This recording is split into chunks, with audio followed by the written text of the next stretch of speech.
adiga maxaa ka soo hadasiyay mahadnaq iyo hambalyo iyo shukran iyo thank you maxaa ku galiyay tuugiga nuun shalay to adoon ka fiirsan soo ma soo aflagaadayn oo meel 10 ku noqon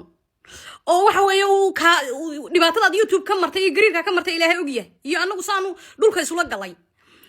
maanta waxa weeye adigoon daahir recovery emailki iyo wax walba kala degin baad kuwii hooyada caay lahayd shukran inuu sidaa ku yiraahdo xaq buu leeyahay inkastoo isagu hadda uu ka dhaartay oo yiri saddexda wallaan maray inaanan anigu aanan kala noqon YouTube-ka aduguna daaratay walaal adigoon waxaaga la wareegin khasamiya ina video soo duubtid waxaago dhan adigoon xataa dad kala tashan oo dhihin war waxan wali dad ma igu xidhan yihiin oo waxan ku irid ka fiirin oo ummadii la tashan oo tala iyo tusaale isku darsan miyaad iska fadhaqlaysa oo iminka YouTube dhan gacanta kuma haysid wadiga live horta live la sheegay waa soo gashay oo laga cilcinay waxan kalena Allahu yaclam anigu dawaqay kiiska sanadkii hore raaciyay ilaahay waxa weeye wax khayr weydiiso meel kalena wax ka bilow hadii YouTube kaaga isagu ilaahay kaaga soo celiyo hayana ilaahay kaaga soo celiyo sababta aan wareerna kama soo qaadi karno isagii uu ka dhaartay inuu ku siiyay waana ogeyn SMS ka aad sheegaysidna natus haday daacad tahay meel aanu qaado maladay sababtoo ah isagiina waa dhaaranaya xulay anigu shalayba ma siiyeen adiguna waxaad leedahay email buu warqad buu isu qoraal buu isu diray wixii dib buu la wareegay mar labaad baan degdegay ilaahay waxa weeye farash khayr qaba ku furo YouTube da waan garanayaa xanuunkiisa walaashay waxba kama qaban karno ya sundusay runtan ku sheegaya anigu cadawgaaga ugu weyn waa jabra cadow aan jabra ahayn malihi daahir cali soobaan cadawgaaga ahayn anigaygan ayaan cadawgaaga ahayn qof kale ayaan cadawgaaga ahayn cadawgaaga ugu weyn iyo qofka cadaawadaada ka shaqeynaya iyo inaad YouTube kaaga helin waa jabra sundusay caawa live soo gashay iyada oo sheegaysa in gabi ahaanba YouTube-kii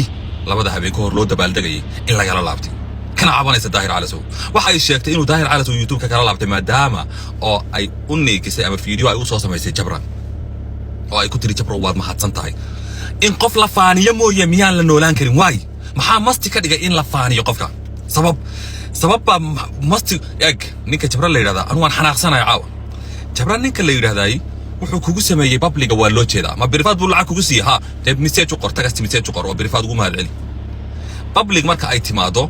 jabra iyo ninkan daahir cali soo yiraahday haysan waa la kala daaraa hooyadii buu shalay caay waxaad ogeyd buu ku dhaaranay waxba uu ku qaban waay YouTube-kaaga waa ku soo celin waay mahadsaniddan xagee ka timid waa yahay kaleeta ninkan jabra la yiraahdaa daraadii hadaabad YouTube-kaaga iyo wixii aad u ooyeysay aad ku waayeyso maxaa masti ka dhigay masti ninkan waxa la sheegaya miyuu kugu haystaa